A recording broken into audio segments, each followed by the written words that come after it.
மான்கள் பேசும்போது மொழியேதம்மா பிறர் காதில் கேட்பதற்கும் வழியேதம்மா ஒரு ஜோடி சேர்ந்து செல்லும் பயணங்களில்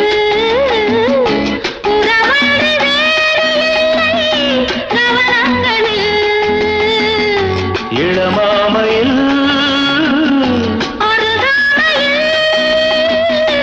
வந்தாடும் வேளை இன்பம் கோடி என்று அனுபவம் சொல்லவில்லையோ தம்மா கருவாட்டு கூட முன்னாடி போ